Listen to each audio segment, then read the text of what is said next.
Abramos la palabra del Señor, hermanos, en 1 Timoteo, capítulo 3, versículos del 14 al 16, dice la palabra del Señor. Eso te escribo, aunque tengo la esperanza de ir pronto a verte, para que si tardo, sepas cómo debes conducirte en la casa de Dios, que es la iglesia del Dios viviente, columna y baluarte de la verdad. E indiscutiblemente grande es el misterio de la piedad. Dios fue manifestado en carne, justificado en el Espíritu, visto de los ángeles, predicado a los gentiles, creído en el mundo, recibido arriba en gloria. Amén. Si tuvieras que dar dos consejos a una persona que está cuidando de una iglesia, tienes que darle solamente dos consejos, ya sea por lo limitado del espacio, ya sea por el tiempo, por alguna situación diferente, pero tienes que dar dos consejos a esta persona, a este pastor, para organizar la iglesia, para que se sepa cómo conducir en la iglesia de Dios. Bueno, yo creo que muchos diríamos, no, pues dos consejos es muy poco, necesito muchas páginas, necesito por lo menos dejar 300 mandamientos, necesito decir muchas cosas para que la persona sepa cómo organizar correctamente la iglesia. Bueno, ciertamente es que en las Escrituras hay por lo menos dos consejos, dos mandamientos que se deben cumplir para todo lo que una iglesia debe ser, se haga correctamente. Y esos son guardar el orden y la fe. Tú dirás, pues hermano, es que solo guardar el orden y la fe, eso es muy limitado, la iglesia tiene más cosas. No, ciertamente con guardar el orden y la fe es suficiente, entendiendo que debajo de esos dos mandamientos hay muchas cosas dentro. Es como, ¿qué le diríamos a una persona para ganar un partido de fútbol? Pues simplemente le diríamos, mira, para ganar el partido asegúrate de hacer goles y de que no te los hagan. Ya, eso es el todo. Ahora, dentro de cómo hacer los goles, hablaríamos, no, ten delanteros, ten cierta formación estratégica, hagan los pases y demás. Y para que no les hagan los goles, pues necesitas hacer una formación de defensa, necesitas un buen arquero y otra serie de cosas. Pero en sí, medularmente, para ganar un partido de fútbol hay que hacer goles y no dejárselos que se los hagan. Bueno, para organizar la iglesia, para llevar bien la iglesia, para conducirse correctamente en la iglesia, hay sencillamente que guardar dos cosas: el orden y la fe.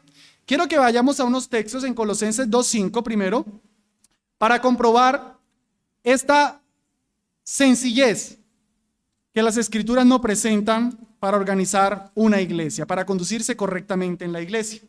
Colosenses 2:5 dice: porque aunque estoy ausente en cuerpo, no obstante en espíritu estoy con vosotros, gozándome y mirando vuestro buen orden y la firmeza de vuestra fe.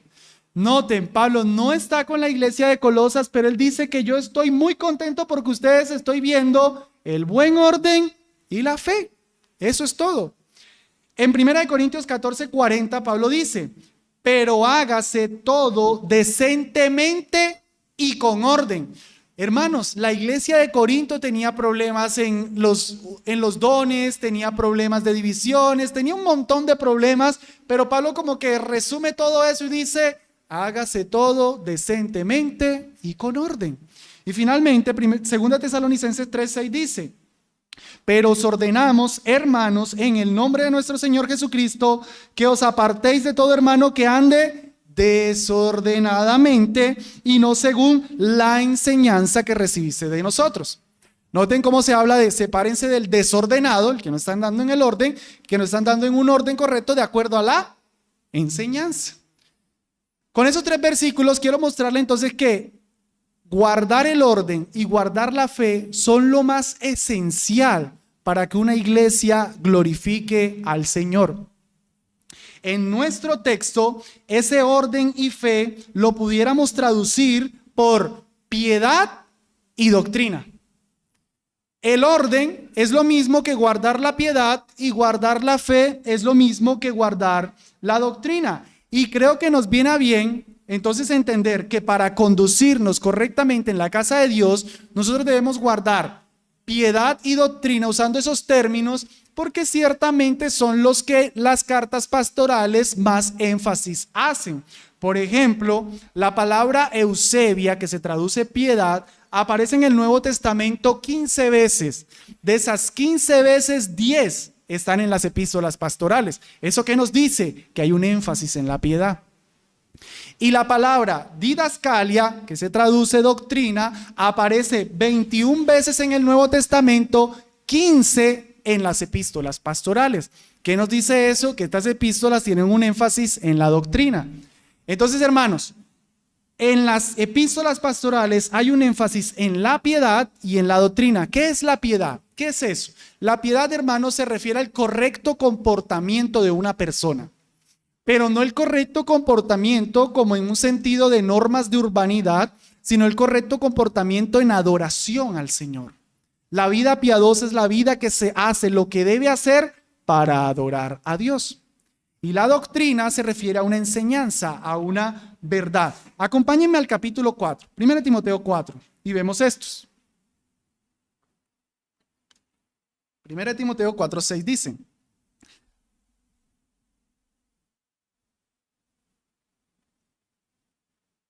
si esto enseñas a los hermanos, noten, enseñas, serás buen ministro de Jesucristo, nutrido con las palabras de la fe y de la buena doctrina que has seguido. Desecha las fábulas profanas y de viejas, ejercítate para la piedad. ¿Notan cómo Pablo le dice a Timoteo: deja todas esas fábulas, guarda bien la doctrina, ejercítate para la piedad? Amados hermanos, entonces, en resumen, ¿cómo conducirnos en la casa de Dios? La respuesta puede ser sencilla: guardando la piedad y la doctrina. Y habiendo dicho eso, hermanos, yo pudiera ya dar por terminado el sermón de hoy. ¿Cómo conducirnos en la casa de Dios? Guardando la piedad y guardando la doctrina. Pero como ya lo dije, dentro de eso hay mucho. Y entonces procederé ahora a tratar de desmenuzar un poquitico más cómo guardar esa doctrina y esa piedad. Les confieso que cuando estaba preparando el mensaje, estaba pensando por una parte tratar qué significa guardar la piedad y por otra parte tratar qué significa guardar la doctrina. Pero hermanos, en las escrituras la doctrina y la piedad están tan relacionadas que prefiero mejor irlas entendiendo en conjunto.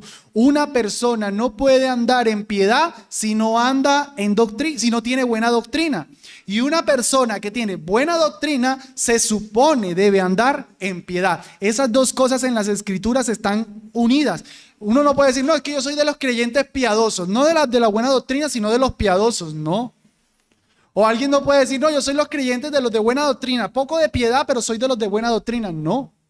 El verdadero creyente es aquel que anda en buena doctrina y en buena piedad. Las dos cosas al tiempo. Una iglesia correcta, bíblica, es una iglesia que se conduce guardando la piedad y guardando la doctrina. ¿Y cómo los guardamos? ¿Cómo se logra eso? En primer lugar, prestando atención al mandamiento. Vamos a nuestro texto. Miren que Pablo dice: esto te escribo, aunque tengo la esperanza de ir pronto a verte, para que si tardo, sepas cómo debes conducirte en la casa de Dios. Tengámoslo ahí. Pablo dice: esto te escribo, para que sepas cómo conducirte. O sea, para que Timoteo sepa cómo conducirse en la casa de Dios, Pablo tuvo que escribirle. Hermanos, necesitamos prestarle atención a la sola escritura. Si nosotros queremos guardar la piedad y la doctrina en la iglesia, necesitamos la sola escritura. No necesitamos estar buscando qué dice el mundo para saber cómo conducirnos en la iglesia. De hecho, Pablo ni siquiera le dice a Timoteo: Timoteo, te envío ánimos para que sepas cómo conducirte en la iglesia. O no le dice: Timoteo, ahí te mandé dinero para que contrates unos buenos organizadores y sepas cómo organizar la iglesia. No, le dice: esto te escribo. para saber cómo conducirse en la iglesia, qué es lo que tenemos que creer, qué es lo que es la piedad, nosotros necesitamos las Sagradas Escrituras. Hermanos, el grito de la reforma no fue otro, sino la sola Escritura. Ustedes me dirán, no hermano, fueron 5 solas, realmente fue una. Si uno le presta atención, solo Cristo, que solo la salvación es por los méritos de Cristo. ¿De dónde sale eso? De la sola Escritura. Que hemos de vivir solamente para la gloria de Dios. ¿Quién nos dice eso? La sola Escritura. El grito de la reforma es sola Escritura. ¿Qué es lo que la Biblia dice? Eso fue lo que causó toda esa gran conmoción en el siglo XVI. ¿Qué es lo que la Biblia dice? Segunda de Timoteo 3:16, lo debemos de saber de memoria. Toda la Escritura es inspirada por Dios y útil para redarguir, para enseñar, para corregir, para instruir en doctrina, a fin de que el hombre de Dios sea perfecto, enteramente preparado para toda buena obra. La Escritura es inspirada. Solamente en la Biblia nosotros tenemos la palabra de Dios. No la tenemos en sueños, no la tenemos en la intuición, la tenemos en la sola Escritura. ¿Qué hay que hacer en la iglesia? Dios, por favor, voy a dormir bien bueno para que me reveles qué es lo que tengo que hacer en la iglesia. Por favor, dame un sueño. No, sola Escritura. ¿Cómo conducirnos en la iglesia de Dios? Sola Escritura. Pero Pablo también dice, esto te escribo, noten, aunque tengo la esperanza de ir pronto a verte, para que si tardo, ahí está la clave. Pablo sabe que hay cosas que se tienen que atender en la iglesia de Éfeso, donde Timoteo está pastoreando. Y Pablo presiente, teme que se demore un poco. Ante esa probabilidad, él decide escribir. Decide, no, mejor yo no espero más. Timoteo, mira, aquí va la serie de instrucciones para que sepas cómo organizar la iglesia, porque tal vez yo me voy a demorar un poco y no se puede esperar. Cuando hay cosas que en la iglesia no se están haciendo correctamente, hermanos, hay que actuar prontamente. No hay que posponer. Cuando vemos que no estamos haciendo lo que Dios quiere, se requiere actuar prontamente. En el Seminario Reformado tenemos algunas cosas, nos hemos dado cuenta que algunas cosas no las estamos haciendo muy bien. No me malinterpreten, no en términos de doctrina, como que estamos en herejías y demás, sino más en términos educacionales, más en pedagogía, más en términos de la estructura, de acreditación. Pero para corregir ciertas cosas se necesita o plata o tiempo. Y no siempre hay las dos cosas. Entonces, ¿qué toca? Seguir así, aunque uno sabe que no es lo mejor, pero es lo que hay. Sigamos así. Eso no es lo que se puede hacer con la iglesia. Pablo no está diciendo, bueno, allá hay unos herejes, pues dejemos así. Después miramos qué hacemos. Hay unos desórdenes en la iglesia, dejemos así, después miramos ahí en el camino. No, tal vez me voy a demorar un poco, Timoteo. Aquí va, te escribo para que actúes prontamente. Pero he tratado de cuidar de no utilizar mal mi vocabulario. He dicho prontamente, no inmediatamente ni apresuradamente. ¿Por qué, hermanos? Porque de todas formas hay que ser sabios y no siempre que se nota que en la iglesia algo no se está haciendo correctamente, hay que hacer el cambio de la noche a la mañana. No, hay que actuar prontamente en el sentido de empezar a ejecutar un plan, pero eso no significa que ya voy a hacer las cosas. Hay que enseñar, hay que instruir con doctrina para que el cambio pueda ser asimilado. Solo por tomar un ejemplo que nos pasó en nuestra propia iglesia fue con el tema del jugo de uva y el vino. Había percibido eso desde antes, pero enseñamos primero temas del principio regulador, de que las cosas como Dios las manda, luego se abrieron las escrituras, se dijo cuál debía ser la mejor opción, y aún habiendo dicho eso, se esperó a ver si algún hermano no lo entendía, y ya luego el cambio se implementó. Eso es actuar prontamente. Inmediatamente era haber quitado todo y no decir nada. No haber preguntado qué hermanos de pronto tenía alguna sensibilidad o demás. Entonces Pablo quiere que en la iglesia se actúe como Dios quiere prontamente. Pero me llama mucho la atención que él le dice, esto te escribo para que sepas cómo debes conducirte en la casa de Dios. Mis hermanos, interpretemos bien. Pablo no te está diciendo esto a ti. Pablo no te está diciendo a ti, te escribo esto para que sepas cómo debes conducirte. Si él me manda una carta a mí, Jeffrey, yo la acepto muy bien eso, claro, no sé. Me hace falta aprender muchas cosas. Pero ¿a quién le está escribiendo Pablo esto? A Timoteo. Timoteo había estado con Pablo por lo menos unos 10, 15 años, tal vez 20 años. Hermanos, el discípulo de Pablo más cercano, un hombre que había plantado con Pablo un montón de iglesias. ¿Quién mejor para organizar la iglesia que Timoteo? Pero Pablo le dice, Timoteo, esto te escribo para que sepas. Timoteo, no lo sabes. Timoteo, pudiste estar conmigo 15 años, no sabes, Timoteo. Necesitas que se te dé instrucción. Amados, esto es humillante. Qué pena que en nuestras iglesias hoy día muchos están organizando la iglesia creyéndose que se la saben todas simplemente porque llevan unos años de ministerio, o en el peor de los casos porque han sido buenos administradores de empresa, porque han sido buenos gerentes. Entonces venga, yo tengo la capacidad de dirigir una iglesia. ¿Perdón? Para tener la capacidad de saber cómo conducirse en la casa de Dios, yo necesito qué es lo que Dios dice. No es la intuición. No, pues miremos cómo hace todo el mundo y hagamos nosotros así. No, ¿qué dice Dios? No sabemos cómo conducirnos. Nadie sabe. Nadie está graduado. Todos necesitamos ver la escritura, a ver qué es lo que Dios dice de cómo se debe administrar su casa, cómo me debo comportar en piedad y qué debo creer. Yo necesito ver las escrituras. No es mi intuición. Es lamentable que así se organizan muchas iglesias. ¿Qué hace todo el mundo? Eso funciona. ¿Cómo atraemos jóvenes? Con reggaetón cristiano. Metamos reggaetón cristiano en la iglesia y traemos jóvenes. ¿Cómo viene más gente? Poniendo bailarinas. Bueno, pongamos bailarinas. ¿Qué le gusta a la gente? Papelitos. ¿Qué quieren? ¿Qué les gusta de la iglesia? Mira, la gente quiere eso. Démosle a la gente lo que quiere. No. ¿Qué dice Dios? No sabemos cómo organizar la casa de Dios. Necesitamos prestarle atención a Él.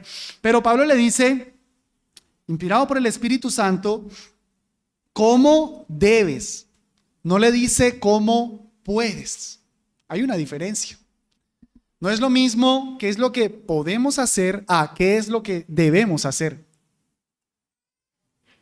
Imagínate que vas conduciendo y le dices a un oficial de tránsito, señor agente, ¿será que yo puedo pasarme este semáforo en rojo, dar ese cruce prohibido y coger esa vía en contravía? Y el oficial le dice, sí señor, usted puede. Tú tomas, te vuelas el semáforo, doblas el cruce prohibido y tomas la contravía. Y el oficial de tránsito te detiene en la esquina y te pone un comparendo. Y tú le dices, ¿por qué? Porque usted infringió 3 normas de tránsito, pero usted me dijo que yo podía. Y él te dice, yo le dije que usted podía, pero yo no le dije que usted debía. Usted puede, señor, porque tienes un vehículo y el vehículo anda, es capaz de hacer todo eso, pero no lo debes hacer. ¿Entienden la diferencia? Poder es la capacidad que yo tengo. ¿Yo puedo traer reggaetoneros a la iglesia? Sí, yo puedo. ¿Yo puedo hacer un show en la iglesia? Sí, yo puedo. ¿Yo debo hacer eso? Esa es otra cosa. No es lo que yo puedo hacer, es lo que yo debo hacer. Y para saber qué es lo que debo hacer en la casa de Dios, qué es lo que debo creer en la iglesia de Dios, tengo que prestarle atención a lo que está escrito. Esto te escribo. Pablo le dice en 2 Corintios capítulo 1 versículo 12, porque nuestra gloria es esta, el testimonio de nuestra conciencia, que con sencillez y sinceridad de Dios, no con sabiduría humana, sino con la gracia de Dios, nos hemos conducido en el mundo y mucho más con vosotros. Noten, dice, yo tengo la sabiduría de Dios, no la humana, para conducirme en el mundo, pero más con vosotros, o sea, con la iglesia.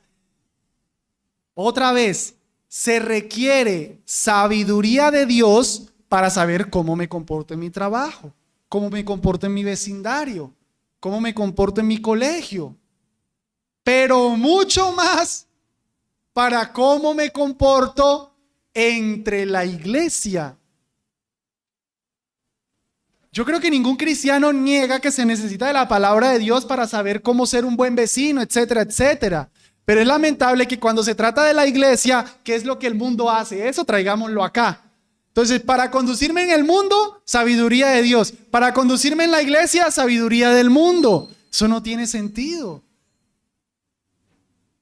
Dice, sabiduría de Dios, no de hombres, para saber qué hacer en el mundo y mucho más entre vosotros. Así que en primer lugar, hermanos, para saber cómo guardar la doctrina y para saber cómo guardar la piedad, necesitamos prestar atención a lo que está escrito, prestar atención al mandamiento. Pero en segundo lugar, necesitamos prestar atención a la naturaleza de la iglesia. Me temo que no guardamos bien la doctrina y la piedad porque se nos olvida qué es la iglesia. Se nos olvida en qué lugar estamos. Y aquí en el texto se nos dan por lo menos 3 características de la iglesia. Para que sepas cómo debes conducirte en la casa de Dios, que es la iglesia del Dios viviente, columna y baluarte de la verdad. Vamos a analizar cada una de esas para poder guardar bien la doctrina y la piedad de la iglesia, para saber cómo conducirnos en la casa de Dios. Primero, la iglesia es la casa de Dios. Esto, hermanos, por supuesto, no se refiere al edificio. No es que este edificio es la casa de Dios. Hebreos capítulo 3, versículo 6 dice, pero Cristo, como hijo sobre su casa, la cual casa somos nosotros, si retenemos firmes hasta el fin la confianza y el gloriarnos en la esperanza. ¿Quién es la casa? Nosotros, las personas. Nosotros somos la casa de Dios. Cuando nos reunimos, somos la casa de Dios. Si un albañil ruso, oficial le llaman acá, va a construir, él toma los ladrillos y él decide qué es lo que va a hacer con los ladrillos. Y él dice, yo quiero poner los ladrillos de la sala hasta aquí para que la sala me quede bien espaciosa. Los ladrillos no pueden decir, no, es que yo me quiero correr acá, yo quiero dejar la sala bien chiquita. No, el albañil está haciendo la casa como él quiere su casa, como él se va a sentir más cómodo. Primera de Pedro 2:5 dice, vosotros también como piedras vivas, sed edificados como casa espiritual y sacerdocio santo para ofrecer sacrificios espirituales aceptables a Dios por medio de Jesucristo. Vosotros como piedras vivas, amados, yo tengo que entender que en esta iglesia yo soy una piedra viva. Me temo que algunos son piedras muertas porque no han creído en el Señor, pero si yo he creído en el Señor, yo soy una piedra viva. Y como piedra viva tengo que ocupar mi lugar en la iglesia para que el Señor de la iglesia se sienta cómodo. No es que yo quiero correrme del muro que tú quieres. No, tenemos que hacer que el Señor de la casa se sienta cómodo en su casa. Porque es la casa de Dios. Y eso significa, hermanos, algo muy profundo. Que la iglesia sea la casa de Dios significa algo muy profundo. Por favor, atentos aquí. Que la iglesia sea la casa de Dios significa que no es tu casa. Eso es muy profundo. No es tu casa, no es mi casa. Es la de Él. Es como a Él le gusta. No importa que a mí no me guste, es como a Él le gusta. Es muy profundo eso. Es muy sencillo, pero muy profundo. La iglesia no es mi casa, es la casa de Dios. Por tanto, se hace lo que Dios quiere que se haga en su casa. Porque si la casa no está como Él quiere, tal vez ni la habita. Yo recuerdo una vez, hermanos, creo que es el domingo que yo fui a la iglesia, pero creo que no fui a la iglesia. O por lo menos, debería decir, fui a la casa de Dios, pero Dios no estuvo en su casa. Ese domingo, en esa iglesia, se hizo el Día de la Familia. Empecemos por ahí. No era el Día del Señor, era el Día de la Familia. ¿Quién es el centro? Ya se dijo todo. Empezó el cronograma, todas las presentaciones habidas y por haber que ustedes quieran. Desde los más chiquiticos, dedicatorias a la mamá, a la profesora, cantantes, obra de teatro, en fin, un montón de cosas. La música, no les estoy exagerando, literal. La música fue aquella canción infantil. Él hizo al cojo saltar, toda la iglesia saltando, toda la iglesia, que el paralítico andar, que las estrellas brillar, toda la iglesia dando vueltas. Fue tanto el cronograma que a la predicación le quedaron literalmente 20 minutos. Y como ya se había tomado tanto tiempo, el predicador, muy astutamente, peor aún, decidió hacer chistes, algo más jocoso. Y como el tema era de la familia, pues ya se imaginarán, todo fue chiste, de que el esposo que llegue, y que la esposa, y que los hijos, etcétera, y guau, guau, guau, guau, guau. Ese fue el culto aquella vez. Amados, sinceramente, terminó todo ese show, y yo le dije a mi esposa inmediatamente, terminamos, hoy no estuvimos con el Señor. Porque en esa iglesia Dios no estaba siendo adorado. Estaba siendo adorada la familia y todas las personas para que pasaran un buen rato, pero Dios no estaba ahí, porque para que Dios esté ahí, su palabra tiene que ser proclamada, Él tiene que ser el centro, y ahí en su casa es donde Él está. Pero cuando nosotros estamos preocupados por pasar un buen rato, podemos estar dejando de lado a Dios. También escuché ya hace poco una iglesia que decidió que iba a hacer unas remodelaciones, y como iban a hacer unas ciertas remodelaciones, entonces no vamos a hacer culto, hagámoslo virtualmente. ¿Será que le preguntaron al dueño de la casa si a él le parecía que se hiciera virtualmente? Hermanos, ya la pandemia pasó. ¿Cómo así que una iglesia que por hacer unas remodelaciones dejaron de reunirse? Y el dueño de la casa, ¿y mi casa? ¿Y mi casa? El dueño de la casa llegando a las 9 de la mañana, donde siempre se reunía con todos, ¿y qué pasó? Piso pintado, yo puedo estar aquí. En la calle, yo puedo estar en la calle. En un salón, yo estoy en un salón. Esa es mi casa. Yo necesito piedras vivas. Pero por estar preocupados por tener un salón bonito, lo que predicábamos en la mañana, lo físico, dejaron de tener al Dios espiritual ahí. Es la casa de Dios, no es mi casa. En mi casa yo sí estoy de acuerdo con que nos mudemos para que hagan correcciones en la casa. En mi casa, sí, pero es que Dios no, esa es su casa. Y a Él no le importa cómo está, si está pintado, si está bonito, si el piso es de madera, es de losa, lo que sea. Eso no le importa a Él es espíritu. Si es un parque, allá estoy con ustedes. A las 9, allá estoy. A las 11, ahí estoy. Es mi casa. No hagan con mi casa lo que harían con la de ustedes. La iglesia es la casa de Dios. Por tanto, en la iglesia se hace lo que el Señor de la casa dice. A ver, hermanos, si hoy en la noche vas a preparar algo, vas a preparar la cena, ¿qué es lo que haces para saber qué preparas? Pues yo creo que abres la nevera, miras qué hay disponible, ahí hay pan, ahí hay jamón, ahí hay queso, sándwich. Listo, salió la cena. Miras tus despensas, mira lo que tienes. Pero si estás en la casa de Dios y quieres preparar la cena, ¿qué coges? Pan y vino. Porque el Señor de la casa dijo que es pan y vino. No es que no me gusta el vino, ¿qué tal Coca-Cola? Vino. Un jugo de uva, vino. Que soy alérgico al gluten, pan. Mira tú tu problema, en mi casa.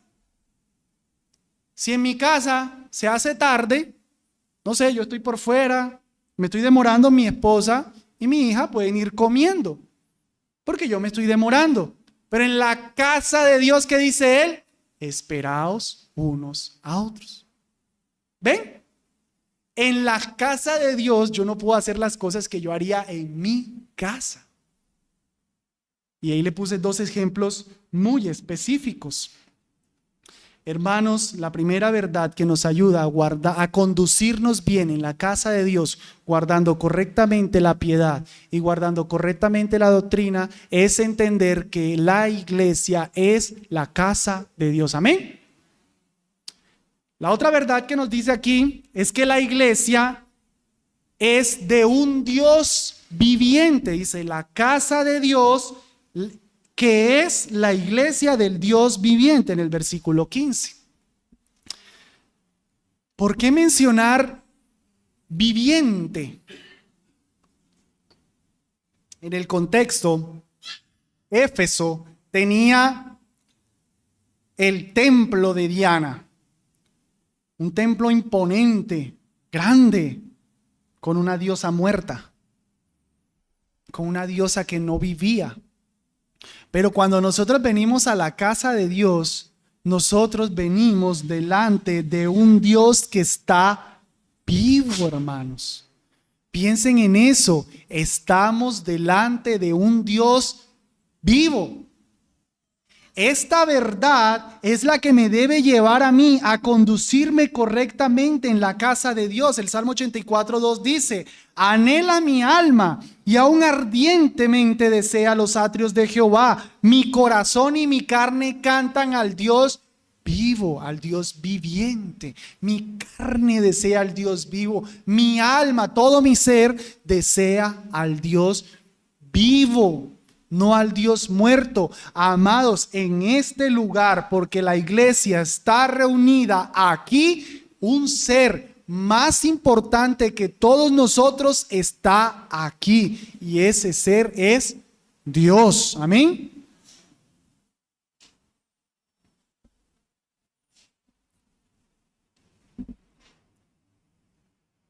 Pero me temo que algunas veces, hermanos, lo que hacemos, cómo nos conducimos, pareciera que estuviéramos delante de un Dios muerto,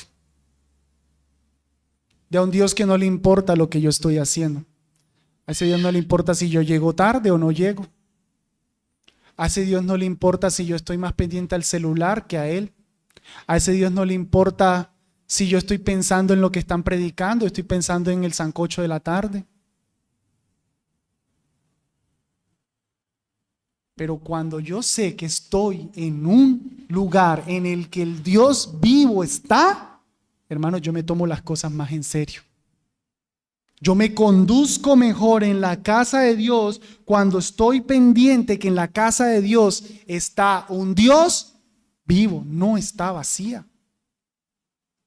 Cuando la palabra de Dios está siendo predicada, ustedes están escuchando mi voz, pero están escuchando a Dios mismo. Noten lo que dice 2 Corintios capítulo 2 versículo 17. Yo digo que 2 Corintios 2:17 es el peor versículo para un predicador. Es el versículo más duro para los predicadores. Dice: pues no somos como muchos que medran falsificando la palabra de Dios, sino que con sinceridad, como de parte de Dios y delante de Dios, hablamos en Cristo. Pablo dice que la predicación es un acto que se hace de parte de Dios, es decir, el que habla está hablando en nombre de Dios.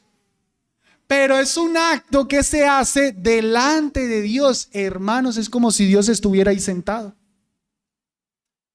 A ver, si este sermón, solo por una ilustración, si este sermón que yo doy hoy, ustedes se lo van a contar a otra persona que no vino, a un familiar. Imagínense que hoy predicaron y empiezan a contar. Ustedes lo cuentan con cierta fluidez.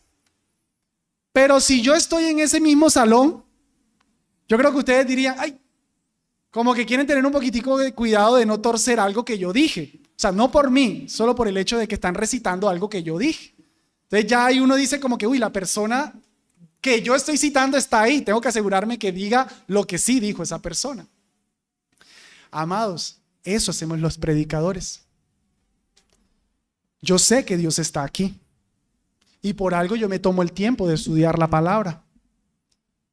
Porque yo entiendo que en este lugar está Dios. Y estoy hablando de parte de Dios y quiero asegurarme que lo que Dios está escuchando ahí sentado es lo que Él dijo. Dios está aquí. Por tanto, lo que estoy escuchando lo tengo que creer. ¿Cómo conducirme a la casa de Dios guardando la doctrina? Cuando yo no estoy escuchando la palabra de Dios, cuando no me importa la palabra de Dios, cuando simplemente me hago el de los oídos sordos, no me está importando. Es un Dios muerto, es un mero discurso muerto. Pero cuando soy consciente que Dios está, yo presto atención a la palabra y yo reconozco la palabra y acepto la palabra. Lo que me digan de cómo debo comportarme en mi vida, cómo debo vivir mi vida piadosa, yo presto atención a eso porque es Dios vivo que me está hablando. Eso es lo que me lleva después no decir, yo no quiero hacer lo que Jeffrey dice. No, ojalá fuera lo que yo digo. Tranquilo, lo que yo digo, ignóralo todo. Lo que Dios dice. Lo que Dios dice. Cuando yo rechazo el sermón, yo estoy rechazando la palabra de Dios vivo. Más confrontante es Efesios 2:17. Dice, Pablo hablándole precisamente a los efesios. Y vino Jesús y anunció las buenas nuevas de paz a vosotros que estabais lejos y a los que estabais cerca. Amados, si ustedes han leído muy bien sus evangelios, Jesús nunca salió de Israel. ¿Cuándo fue Jesús a Éfeso? Porque dice que vino y anunció el evangelio. Jesús nunca fue a Éfeso. ¿Cómo así que Jesús fue a Éfeso y les predicó el mismo Jesús el evangelio? Dice el texto. ¿Cómo? Cuando Pablo fue a Éfeso y les predicó el evangelio, cuando Apolos fue a Éfeso y les predicó el evangelio, cuando Silas y Priscila cuando Aquila y Priscila fueron a Éfeso y predicaron el evangelio, era Cristo Jesús el que les estaba hablando. Es Cristo el que habla a través de la predicación. Amados, la conciencia de que Dios está aquí es la que me hace venir al culto. Yo no voy a cumplir un horario para que no me molesten, para que no me vayan a decir que por qué no vine a la iglesia. No, es que allá está el Dios vivo. Yo voy a la iglesia porque allá está el Dios vivo. Yo no voy a la iglesia porque soy cristiano y se supone que los cristianos tenemos que ir al culto. No, yo voy a la iglesia porque allá está el Dios vivo.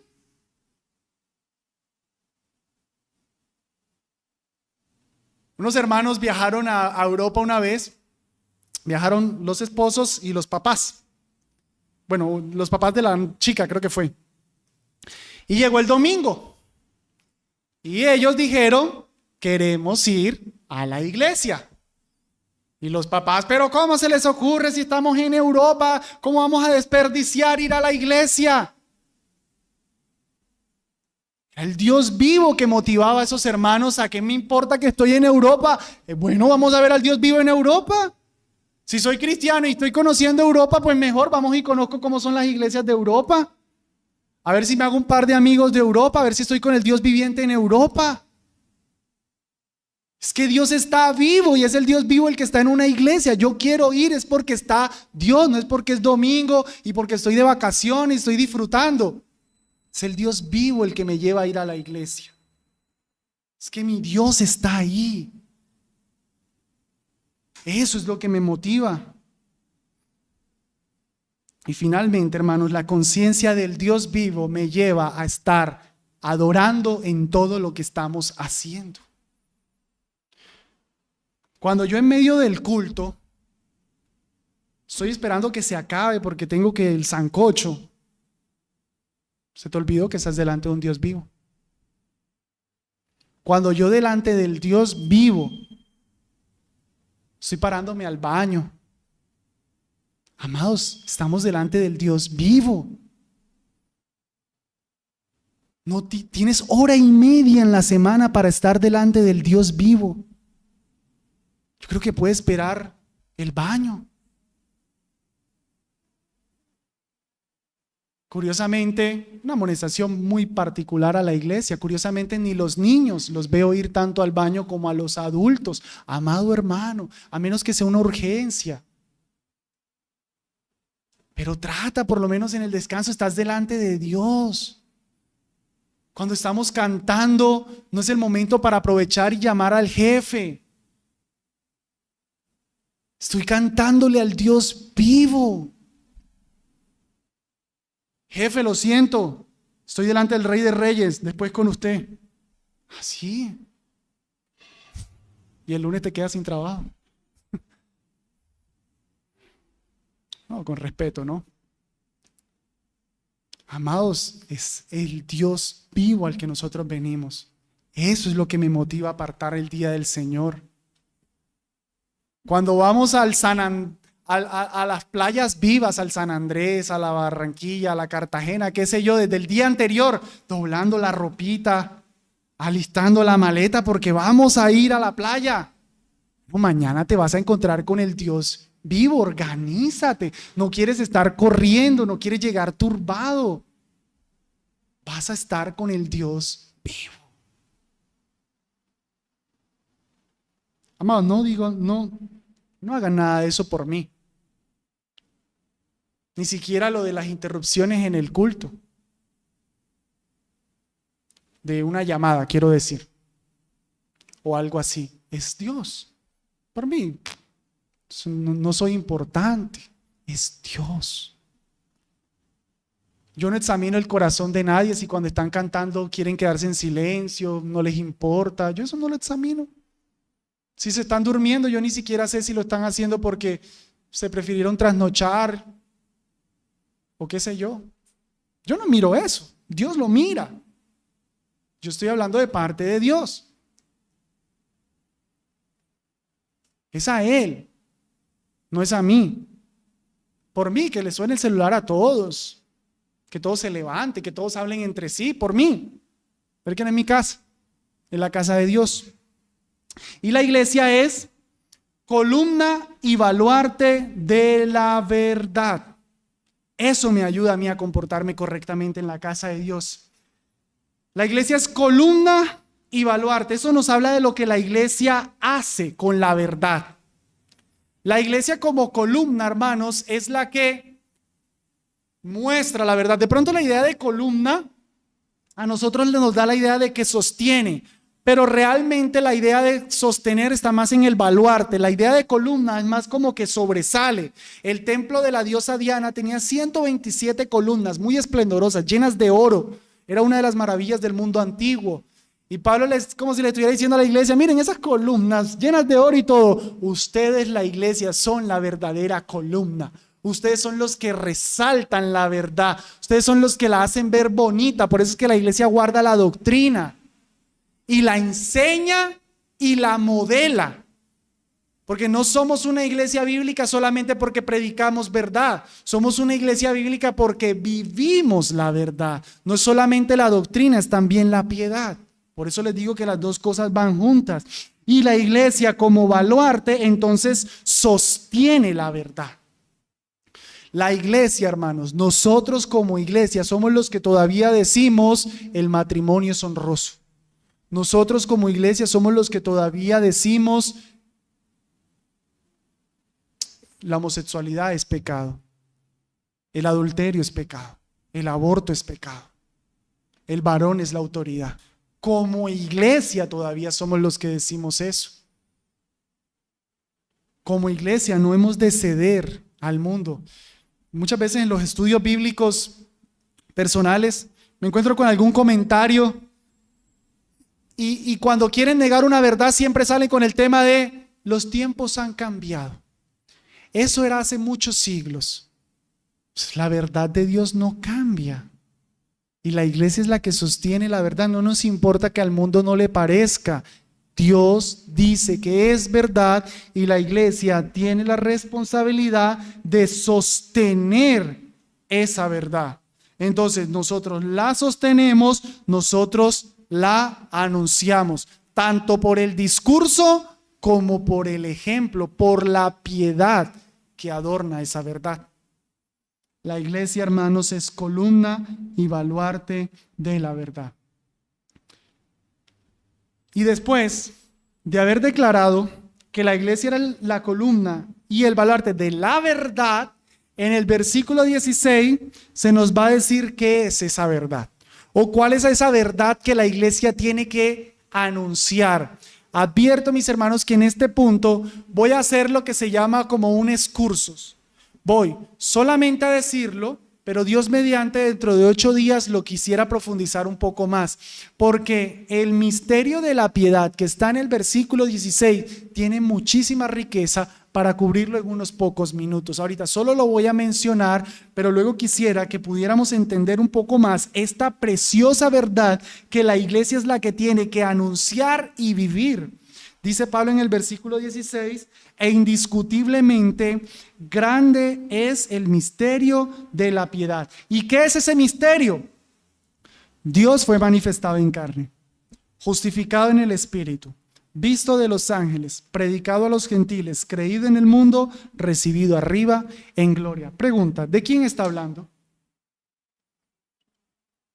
Muy bien, del Señor Jesucristo. Toda la verdad que una iglesia anuncia y sostiene está en el Señor Jesucristo. Amados, una iglesia sin Cristo es todo menos iglesia. Una iglesia que no sabe quién es Cristo, que no predica de Cristo, que no enseña a Cristo, no muestra a Cristo, no es iglesia.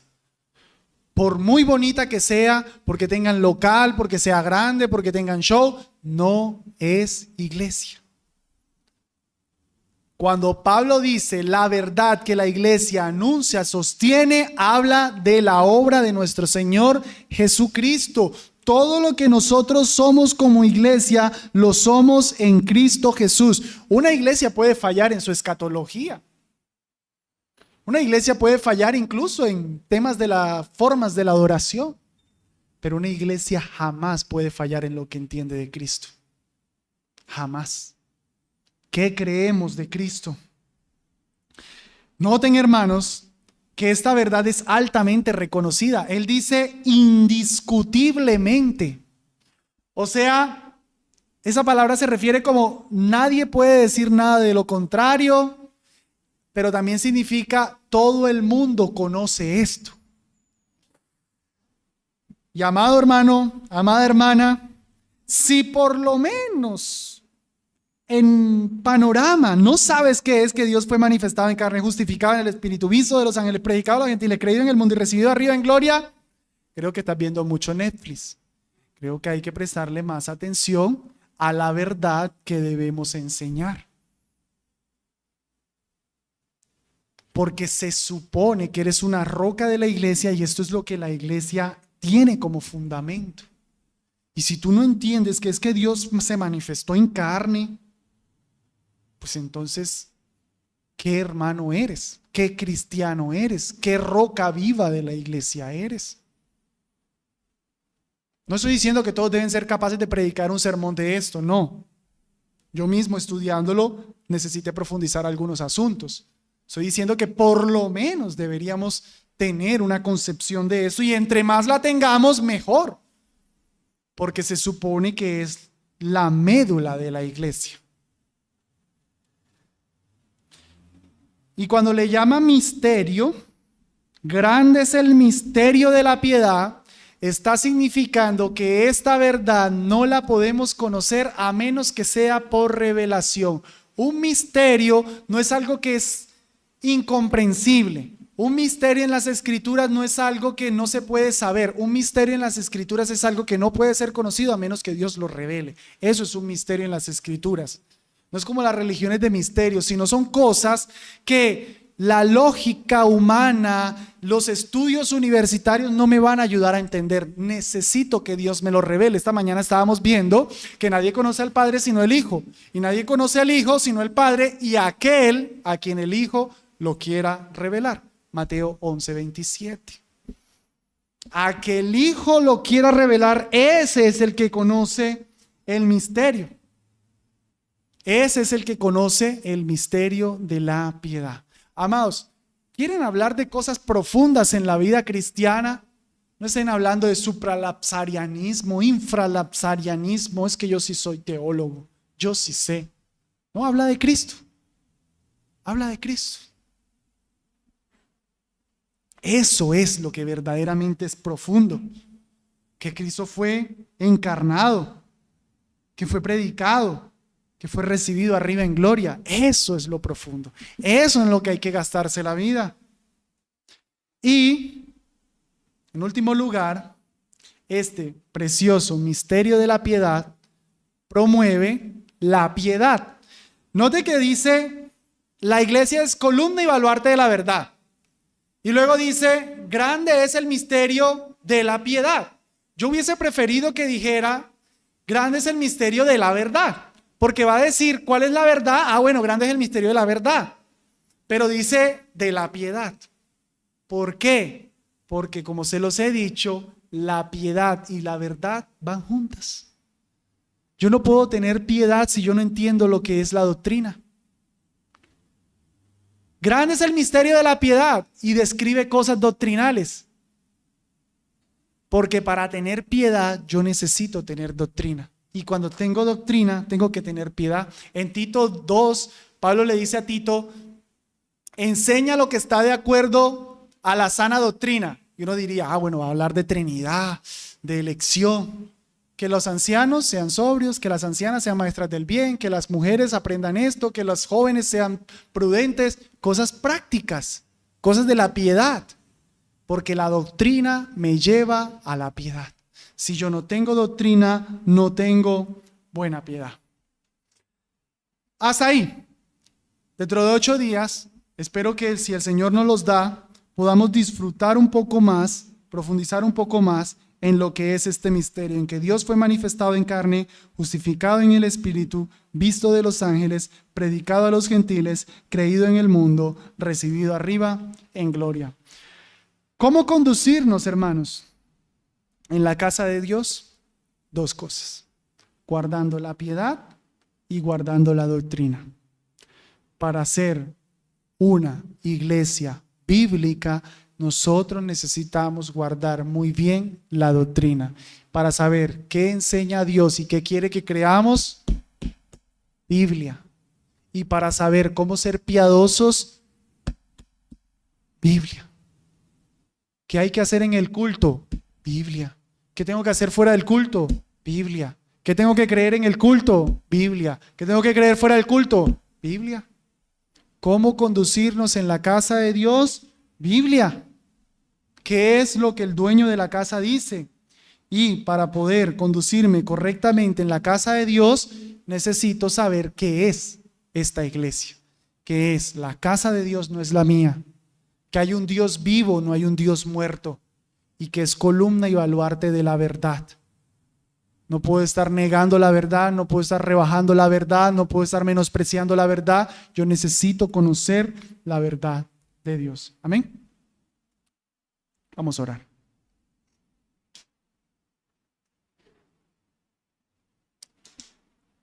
Señor del cielo, esta es tu casa.